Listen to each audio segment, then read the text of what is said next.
Hey, everybody. Welcome back to the Golf Podcast. This is episode number 312. Our guest today is going to be Blair Wheeler. Mike, we got a chance to run into Blair briefly at the PGA show. That's right.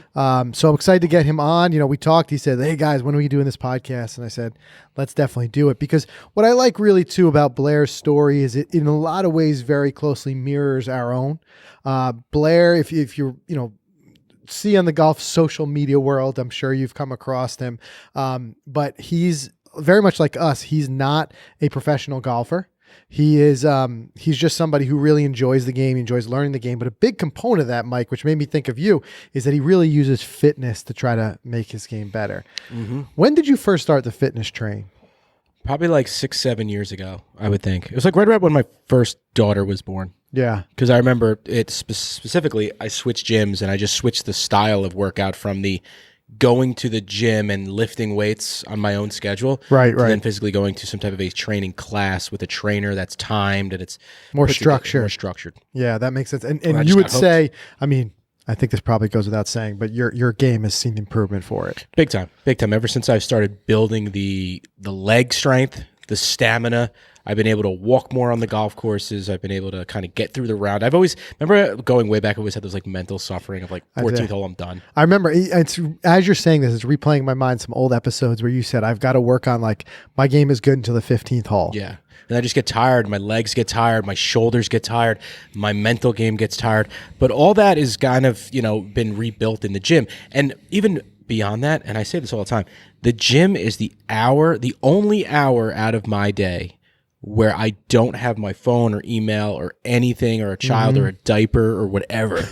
And I just get all the aggression out, they call it. But, I do it. I try to stay flexible. I think that's the biggest thing. I see too many guys our age who are just losing their flexibility and not being able to do the basic things in life because they're just not putting the workout time in. So yeah, it's not only from a performance standpoint, but I think also a big part of it is the injury prevention and the longevity, being able to play longer, which is what we really all want. So we're going to talk to Blair about that. We also, in a minute, we're going to do our Twitter tap-in segment, which interestingly enough structures right around working out and that too. So that's going to be important. So what do you say we do a quick word from our sponsor, then dive into Twitter tap-in, and then we'll bring Blair on the call. That sounds great. And we want to thank Titleist. We're excited to share with you guys exclusive opportunities from Titleist.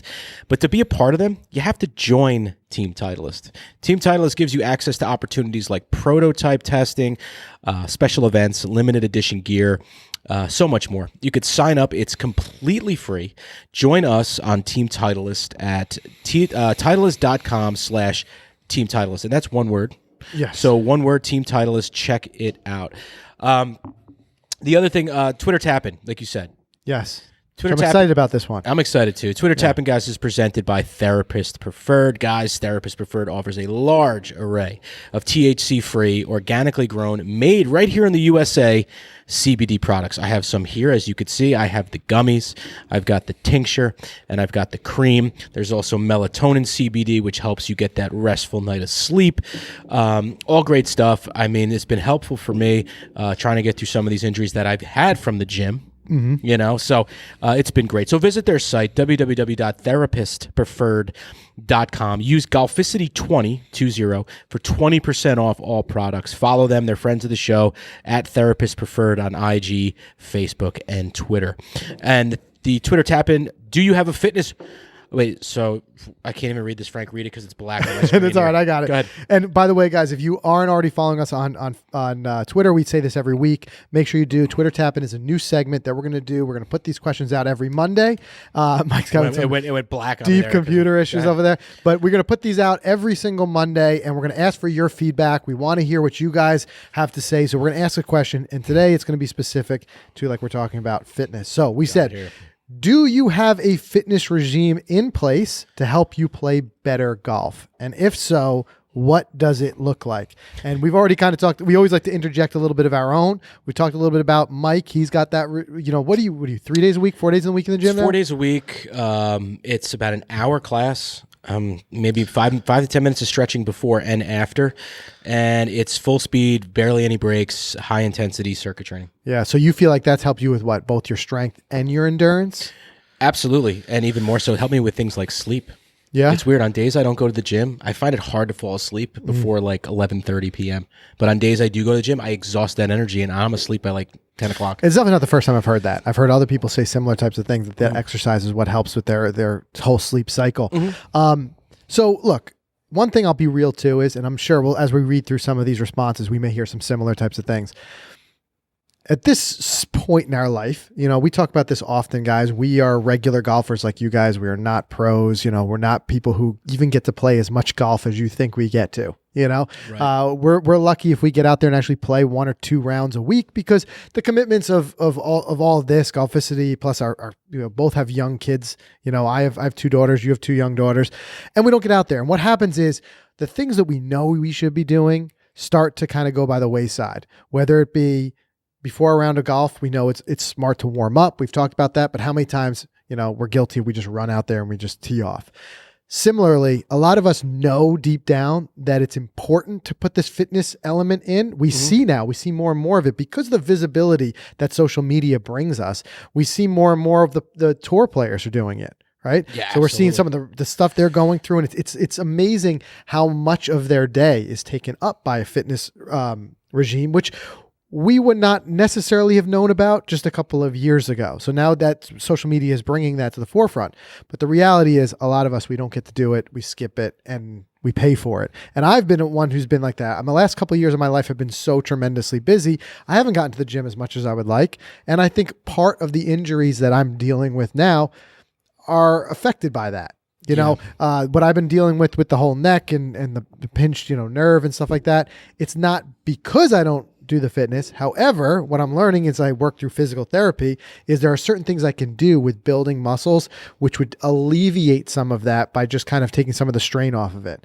So that said, diving into some of these answers, and I knew as I'm looking at this, I knew there'd be some funny ones. The guys from the Pin High podcast, our buddies over there said, what's your fitness regime? It's a couple of cold ones. Yeah. And Mike Ryder says 12-ounce curls. There you go. So look, again, I knew there was going to be some element of that, because it is true. Like, we kind of like tongue in cheek, we laugh about it, but it's true. A lot of us were too busy. We don't get the chance to do it.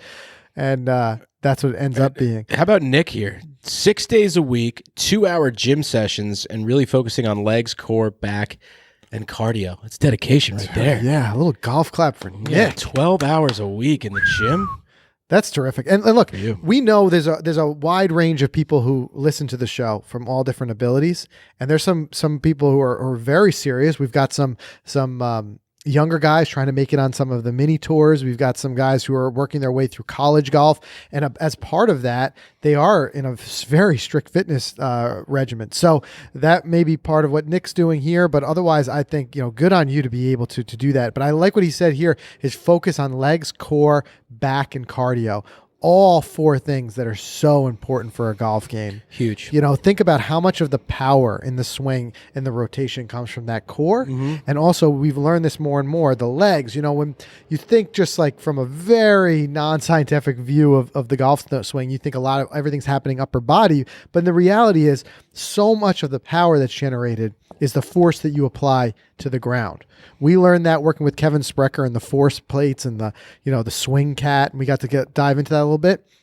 But I liken it to anybody who plays baseball, and they realize is when like a pitcher generates most of his power through his legs. So it's a similar thing there. So, if you're one of those people who are just working just upper body, I would, definitely push you in the direction of doing a little bit of what Nick's doing here and working in some of that low body and core as well. Oh, totally. And I like this one by Alex here. This gets overlooked a lot. He says stretching every day was the first 2 words he used in this paragraph. He says stretching every day and then going to the gym to do a mix of cardio and weights.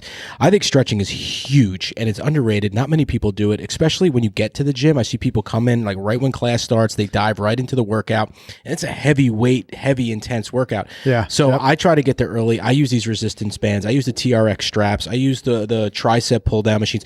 I just want to just lightly start getting the body ready. And then at home at night before bed, a simple stretch goes a long way. It So I just love that doesn't. one, Alex. You input that flexibility into your golf swing and just watch the difference it makes in your score. Huge. Because you got to remain flexible, and plus that's something that helps that longevity. Interestingly, I was talking to our buddy and a real long time listener to the show, Dr. Will Selman, and he's been really helping me work through this injury that I've had. And one thing that he said, which I had never really thought of before, is he said every human being has a certain capacity of their frame, the way that they're built, their DNA, to be able to take on a certain amount of muscle mass. And there's sometimes where you take it a little bit too far, and you're actually starting to put a little bit extra wear and tear on the body. And Will correct me if I'm recapping his sentiment wrong here. But the general idea and what he had said was, when we saw, like, even with Tiger, when Tiger put on so much muscle mass. Remember, in the middle of his career, he started to really put on that muscle mass, and he looked great. He was strong, whatever. But you can make an argument that put some extra strain on his body that he's paying for now. Absolutely. So then he said, conversely, look at Justin Thomas, right? He said he's not wowing any of the ladies at the beach when he takes his shirt off. He goes, but his physicality, the way he's keeping his body, and we see him in the gym all the time. Sure. But you don't see him packing on the pounds. He said, as long as any other outlier injuries aside, JT should be able to swing like that and play golf for decades. Yes. Decades.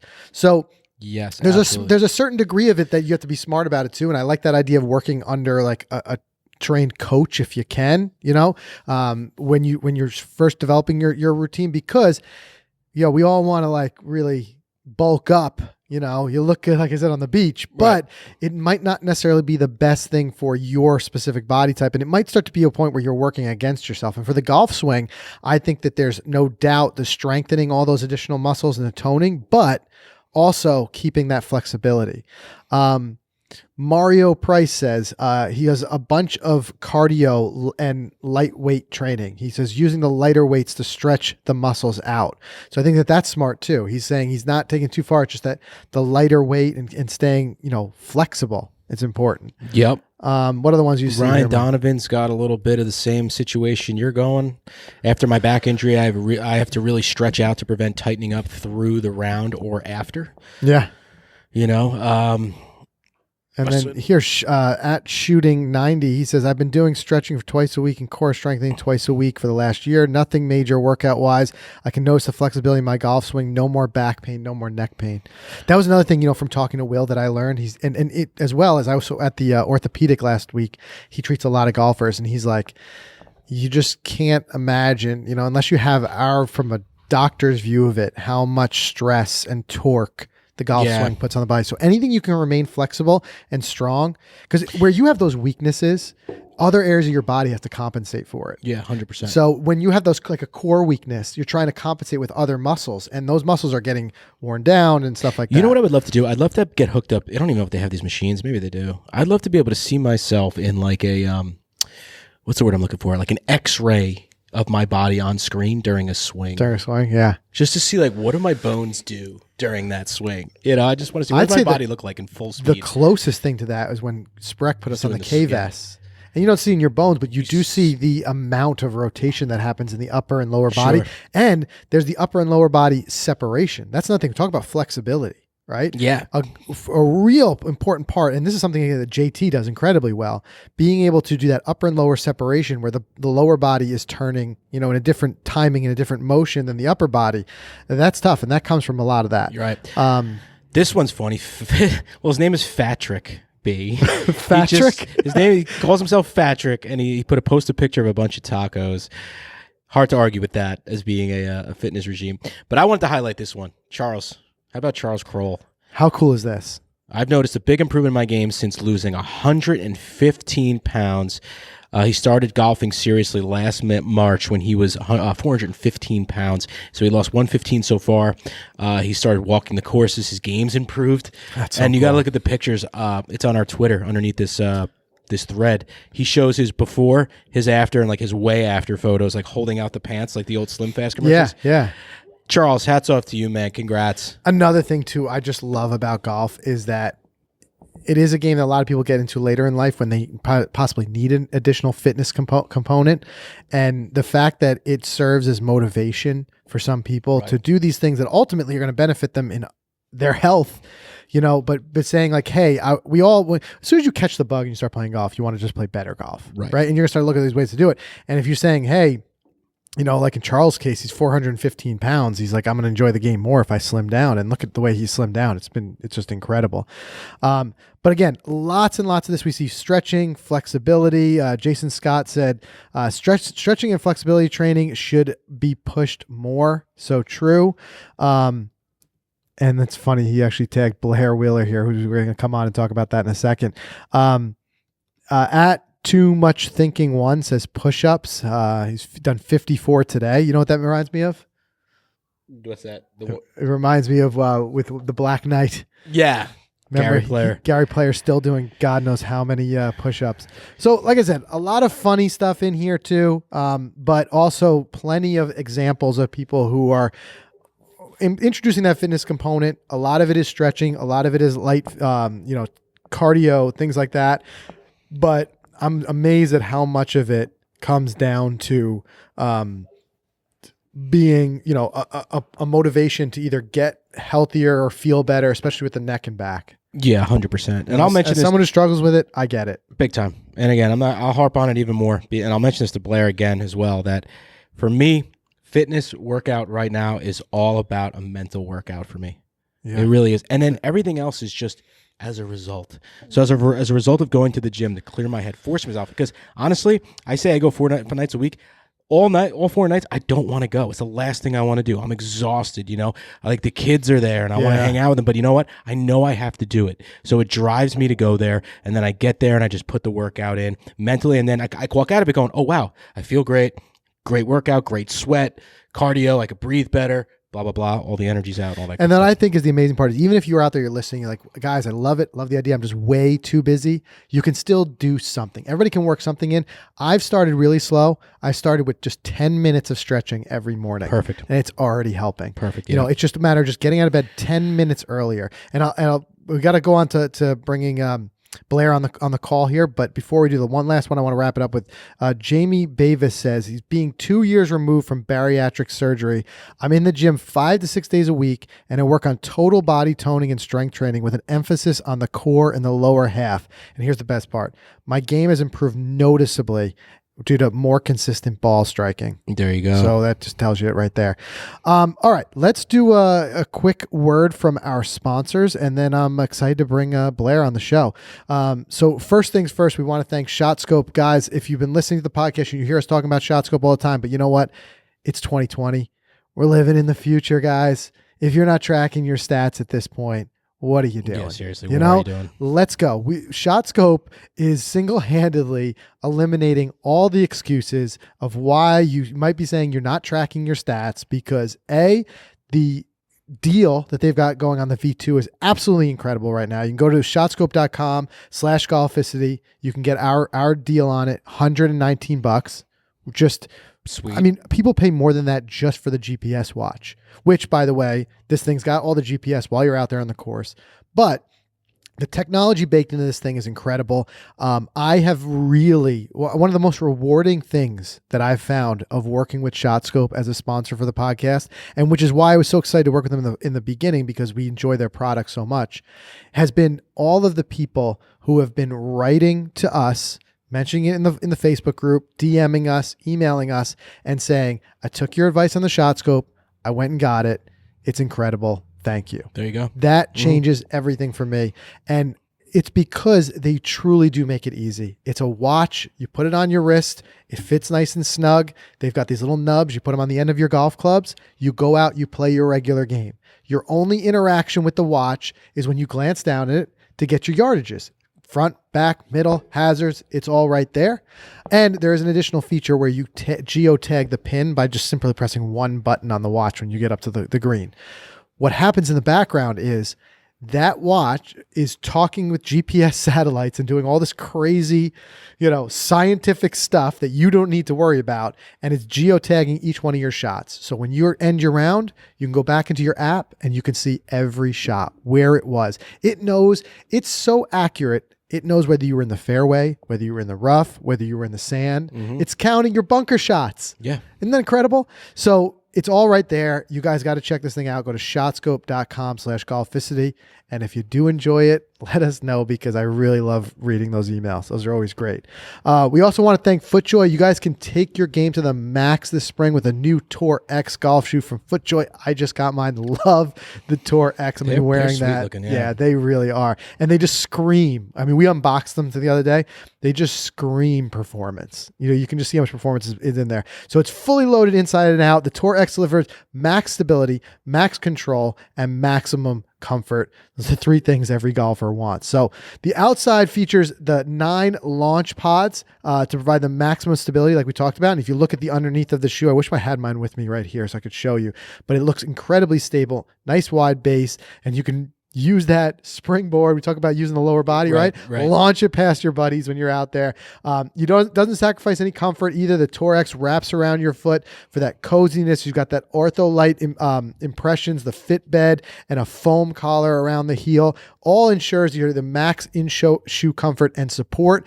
I mean, who doesn't like a nice supportive golf shoe, especially when you're, like I said, you're doing that kind of motion, that much torque. But it's tour proven by players like Kisner, Rafa. We're seeing it more and more on the tour. You experience that max performance for yourself. You guys got to check out the all new Tour X. These things are pretty. They are. They really are. They sure are. Shop now at footjoy.com. All right. Let's bring Blair on the line. I want to talk to him about his experience, even dive into a little bit about how the surfing maybe is related to what he does with golf. And we'll talk a little bit about fitness with him as well. Sounds good.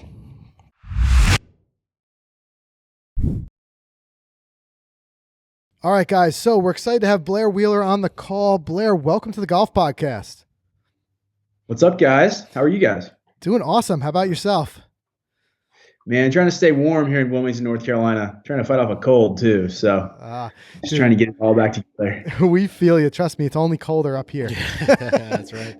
I saw an Instagram video from you guys this morning, and I was like, that looks terrible. That snow shoveling, yeah. So, thankfully, we had a pretty warm winter, though, so we're pretty happy. Yeah, right? very mild. That's it. And you're not, correct me if I'm wrong, but you're not too far from Pinehurst, right? I feel like I always see Pinehurst stuff on your stories. Yeah, I'm about 2 hours and some change from Pinehurst. So I get the opportunity to go up there and play a good bit. That's awesome. Lucky man. So for anybody who, I'm sure a lot of our viewers and our listeners are already following you on Instagram and on Twitter, but for anybody who's not, can you tell us a little bit about yourself and a little bit about, kind of your journey and how you got into the game of golf?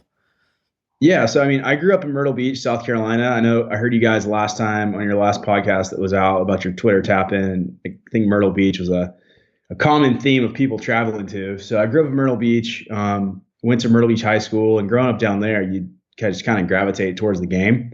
Right. I played golf all through my childhood, growing up in junior leagues in high school. And then I took a 8 to 10 year break after high school. And even though I went to Coastal while DJ was there and got to see him play at Coastal, which is cool, took a break, focused on surfing, focused on some other things, and just fell in love with the game about 5 years ago. I dabbled, I always played here and there when friends wanted to go, but about 5 years ago, I was like, I got the bug and I never let it go. Yeah. Was that a big component of it? Was friends getting into it that got you kind of going back to it? Or was there some other thing that kind of re-sparked it for you? So for me, it was I met my wife. We were living in California at the time, and I worked in the surf industry for Hurley.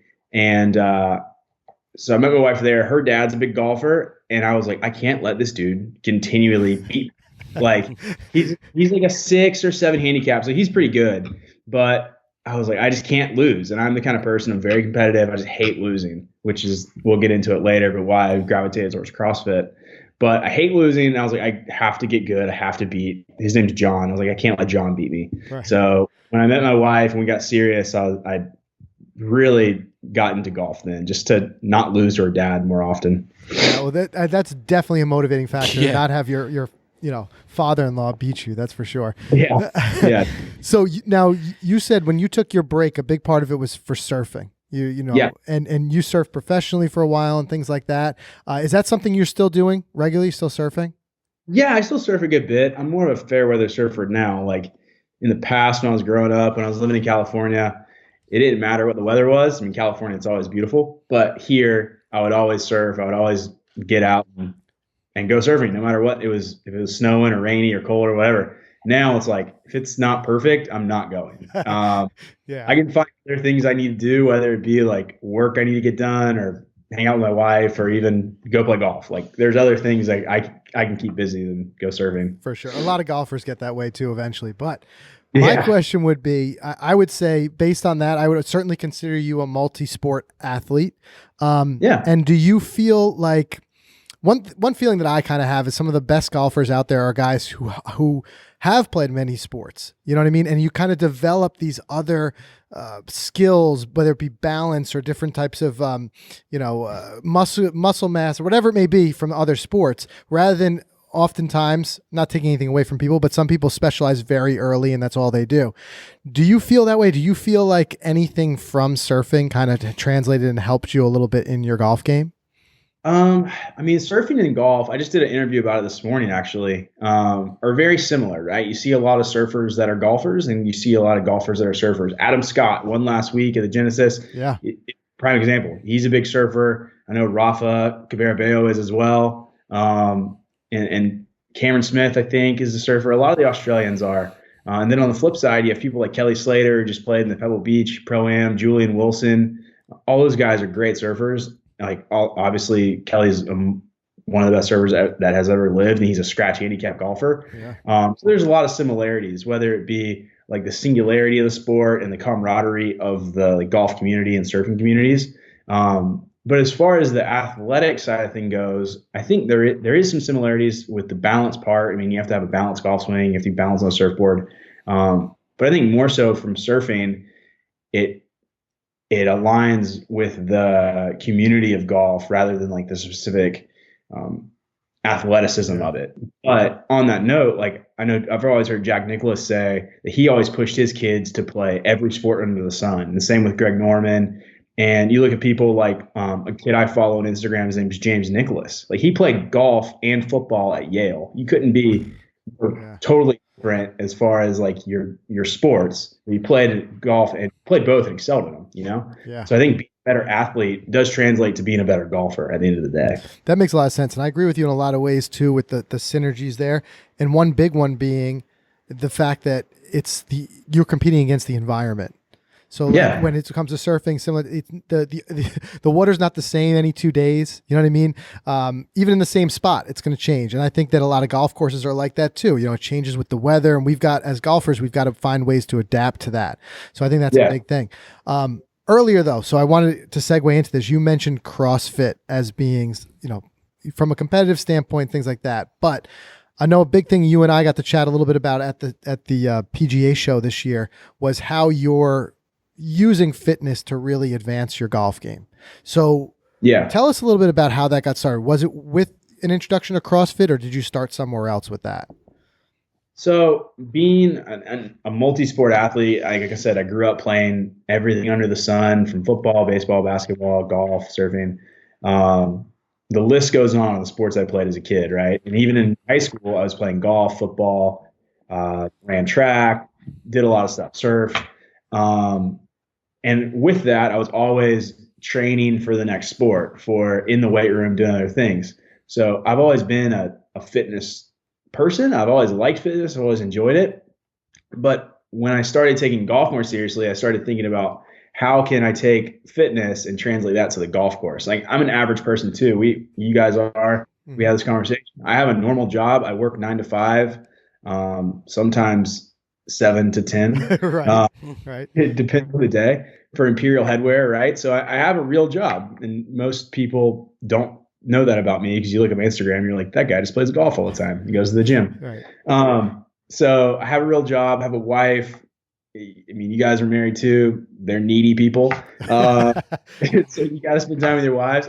So all that stuff and juggling is something that I was like, how can I'm not getting to practice every day. I'm not going to never going to be a professional golfer, but I want to get better. How can I do that? So fitness is one of the things that I was like, this is something I can do to either increase my swing speed, hit the ball further, know my body mechanics a little bit more. And so I gravitated towards CrossFit because like I'm competitive. You're always competing against either yourself, the clock, or everybody else in the class, right? So I'm always trying to push myself a little harder to beat everybody.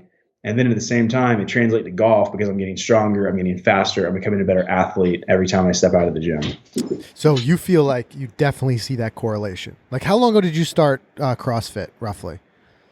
About 5 years ago. And then do you feel like over those 5 years, you're seeing that steady, like very noticeable improvement in your golf game? Yeah. Well, I'll tell you this, like I have a friend down the street from me. He has a TrackMan and I got to go hit on it the other day. Yeah. Right. No warm up, nothing. And I've been sick for the past 2 weeks or whatever. My swing speed was on average like 110 miles an hour. Right. Mm-hmm. I don't think you can continue to swing the club that hard without being physically strong. Right. Like that's tour. Yeah. No doubt. I think that CrossFit and fitness and getting stronger and becoming a better athlete definitely has increased I'm still shooting like mid 80s, right. But it's still a work in progress. There's more to golf than just hitting the ball further. You have to have your touch around the greens, and it's more than just fitness and body mechanics. It's all the other things on top of that. But yeah, to answer your question, I have seen a big difference in my swing speed and my body mechanics, and I can have somebody tell me something and say, your body needs to get here, right? Through your impact. And I can go on the next swing and do it. Whether I can repeat it is a different story. Right. Hey, but just knowing that your body can do what it needs to do. I mean, that's important. Yeah, no, Blair, I was just going to jump in, kind of piggyback on that, because I was saying at the top of the show that for years I would just join that $30 a month gym and force myself to work out when I get there. Yeah. And, it's kind of going away nowadays. We're seeing a lot more circuit training, CrossFit, things like that. I've since found a circuit training program, and I was telling Frank earlier that it's been such a mental escape for me on a 4-day-a-week basis. And I've started going to the gym because I want to get stronger and I want to look better on the beach and all that stuff that everyone wants to go to the gym for. But now it has completely switched for me, and it's just become a mental workout to get away from the everyday grind.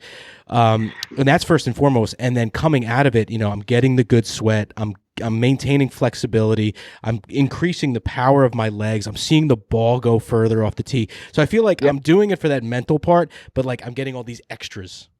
Yeah, definitely. I mean, I'm the kind of person that if like I haven't gone to the gym in a week and a half, 2 weeks now, and I'm getting stir crazy. Just getting up in my same program because I get up at 5, I go to the gym at 6. Like I'm not in my program, and my mind and my body's like, what are you doing? You like, by the end of the day, I'm so more mentally and physically tired when I don't go to the gym than when I am. It's this weird thing. Well, your body needs the endorphins that you get from going to the gym and needs that physical activity. 100%. I totally agree. And now you have, is it twins on the way? Yeah, I have twins on the way. So that time is going to be even more limited for you. So, but on a home gym, so I just don't have to. The transit time goes out the window. You know what? I put a gym in the home, Blair, and I never use it, man.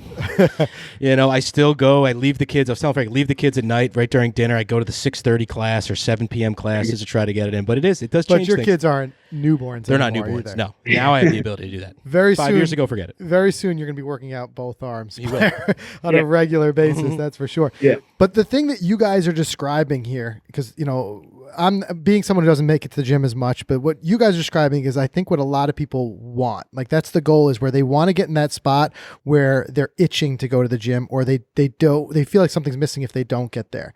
And I think that that's something that is foreign to people when they first start. Like the first start, it's not that feeling. It's more so driving you there. So what tips would you have, or what did you do when you first got started to kind of get that ball rolling so that eventually that momentum would carry you where you are now, where you just feel like it's part of your routine and you're going?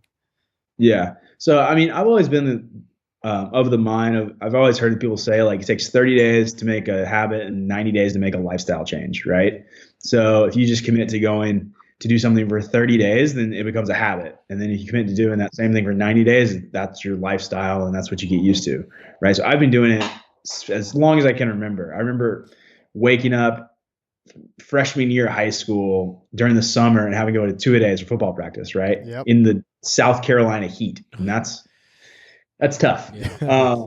So like I can remember going to the gym like way back. So for newer people, I would just say find something that you enjoy, find something that like you don't go to the $10 a month, $30 a month Globo gym that you're going to walk in and you're say, I don't know what I'm doing today. Mm-hmm. It's not good for people, especially newer people. Find something like you guys said, a circuit training class that you go to that's structured, that you're going to, you know what you're getting, you know what you're doing today. There's a coach there saying exactly what you have to do, and you do it, you go out, you get out. And that's what I love about CrossFit, especially for an average person, an average golfer, or something like Orange Theory. No free ads here, but I just got my father-in-law into Orange Theory, not to make him a better golfer, because God knows he doesn't need to be, but just like help his like physical fitness, right? And he loves it because before that he was going to the YMCA. He would walk in, he'd spend his time on the elliptical, and then he'd go home. At Orange Theory, he goes in, it's structured. He knows he's going to get some cardio, he's going to get some weights, and then he's going to go home after that.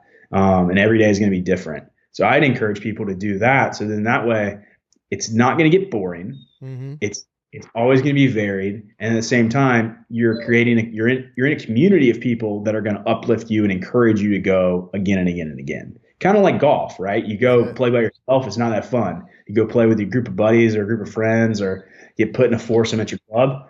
You're going to have a lot more fun, have a lot more camaraderie than just hitting the ball around by yourself. Yeah, you hit the nail on the head because, I mean, as far as golfers, usually those are the things that part of why we get into the sport in the first place is community, exactly. And we're all a little bit competitive. If we weren't competitive, we wouldn't take on such a hard sport. That's for sure. So I like what you're doing there, finding those synergies of saying like, okay, if you like those two elements in golf, these are the ways you can do that in working out as well, whether, be the CrossFit or whatever. So I think that's definitely an interesting way of looking at it for sure.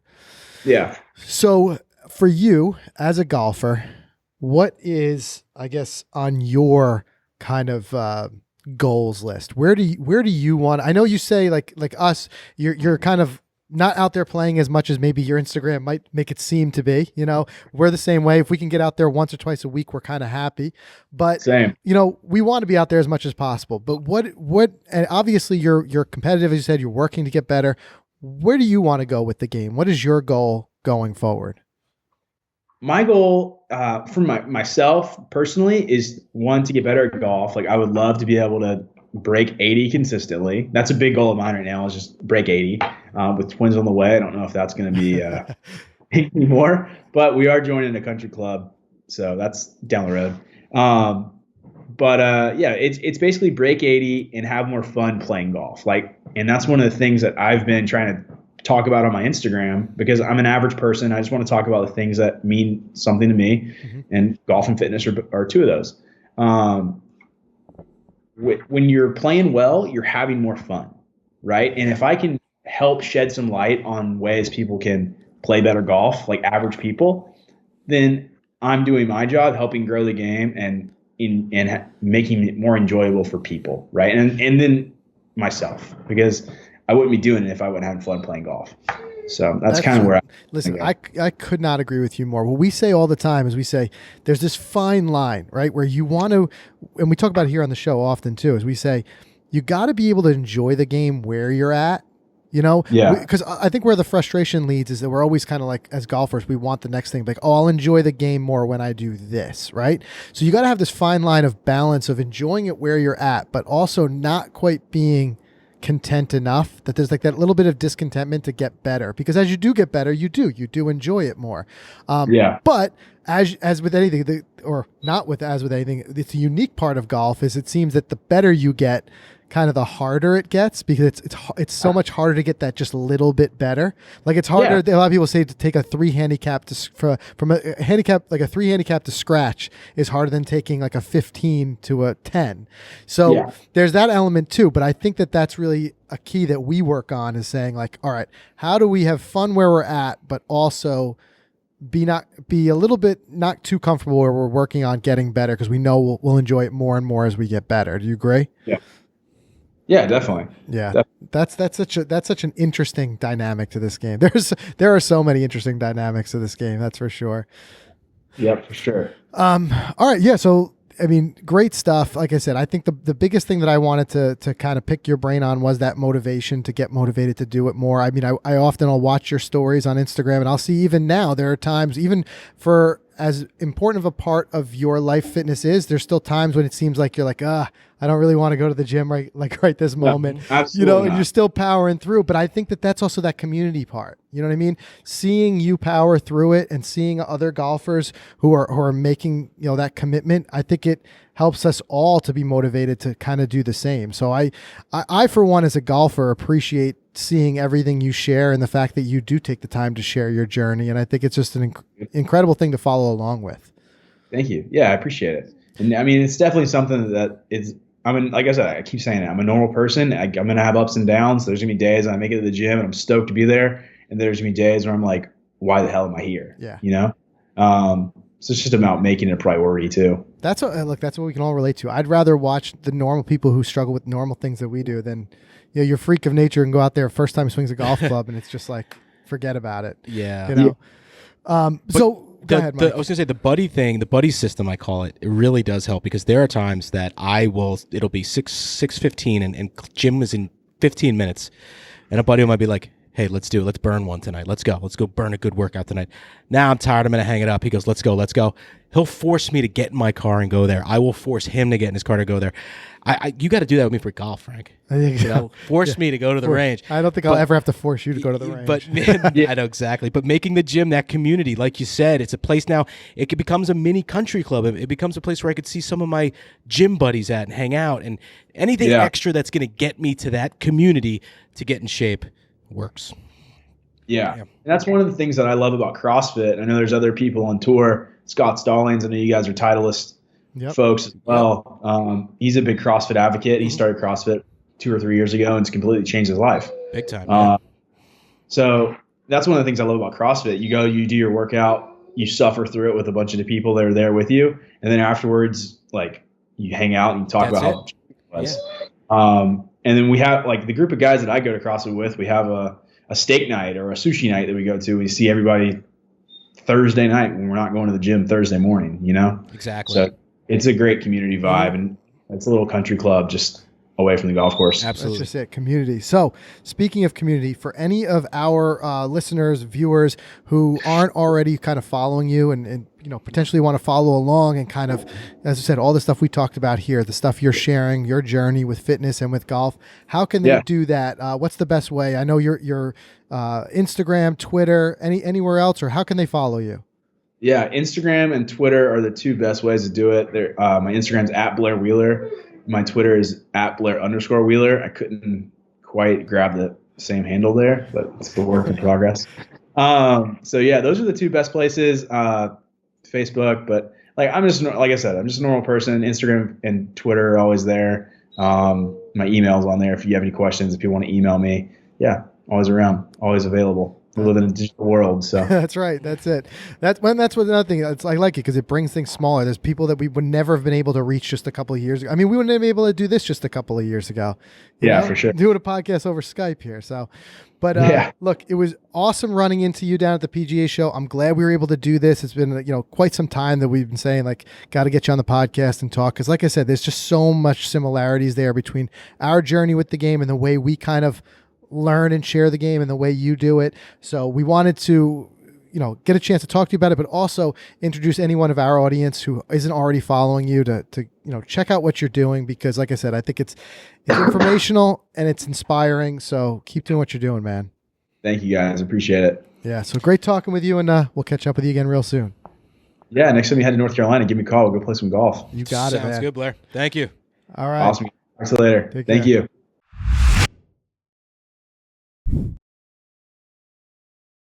All right, Mike. So one really cool thing about that is I've always said with golf, I enjoy the fact that it brings so many different personalities together, so many people from so many different other interests, Right. where golf becomes our shared interest, and here, we started off with Blair talking about surfing, and then we talked about the community aspect that's built into some of the other stuff like CrossFit and stuff like that.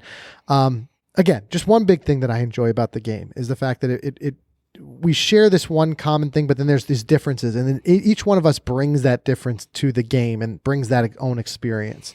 So Blair, being able to bring that fitness component that he's built into his life into it, and we all kind of we got all different pieces of the puzzle that put together this complex but exciting thing we call the game of golf. Definitely. I mean, if anything, I hope to push as many people as possible into fitness, just for all of the reasons we talked about today. Yeah. And again, we don't just look at it as I don't want to be strong or strength or muscles and things like that. I mean, some of us suffer from anxiety, and going to the gym can help you from it. I mean, there's many things you can overcome with just fitness.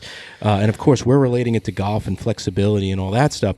But it's always great talking to like-minded people, like you said, and hopefully we get out there and play around with them and pick his brain. I mean, I thought it was so interesting that he said Kelly Slater, the best surfer in the world, is also a scratch golfer. Imagine being the best in a sport and also a scratch golfer. Come on, it's not fair. Seriously. And that's why I said some of those skills definitely have to translate to be able to do that. But yeah, I thought that was good. And I wanted to ask him specifically that question because I know from somebody it's been a long time since I've been a gym regular. It's been probably 15 years since I can say I was going to the gym 5 days a week. Mm-hmm. And I know from sitting from this side of the fence that we want that. We want to be the ones who are saying, like he was saying and you were saying, where it's like, oh man, I don't feel right if I don't go to the gym. We feel the opposite way. We'd be like, what do I got to do to motivate myself to go to the gym? Exactly. So that's why I wanted to ask him about that. And, I think what he said is an interesting thing, like just that very beginning, 30 days, 90 days, just kind of powering through until it becomes a part of your routine, a part of your lifestyle. Sure. Mm-hmm. And if you think about a lifetime of fitness and doing this for so long, 30 days or 90 days is not as big of a commitment when you think of it on that scale. Right. So you say, all right, I'm going to just, Navy SEAL style, push my way through, and I'm just going to commit myself to this, and we'll get there. My wife recently, she had done, she's been away from fitness too, and she wanted to have something to jumpstart it. And she said, all I'm going to do is I'm going to make a promise to myself to get on the bike every day for 30 days. There you go. She says, I'm not going to worry about how many calories I burn. I'm not going to worry about any of that stuff. I'm just going to arrive, just show up on the bike. And by calling it like a promise to myself, I'm going to be let down if I break this promise to myself. And she did it, for 30 days. And since then it's been a lot easier for her to work out. And now she's wanting to do it, and she's wanting to go further with it. She's wanting to step up her exercises. So I think anything like that you can do, just, make a promise yourself, push yourself, get out there and do it. And you're going to find that it really does help. I totally agree with that. Yep. Yeah. So, all right. So that's everything we have. You guys can get to the show notes by going to golficity.com/episode 312. And make sure you check Blair out. Give him a follow on social, maybe drop him a DM. I know he's really good about responding. Let him know you heard him here on the podcast and your thoughts on the show. Like I said, he's really good with that type of stuff, and just following along. You just kind of get a little bit motivated just seeing what he's doing with his own golf game. But that's everything we have. Thank you guys for tuning in. We'll see you all again next week.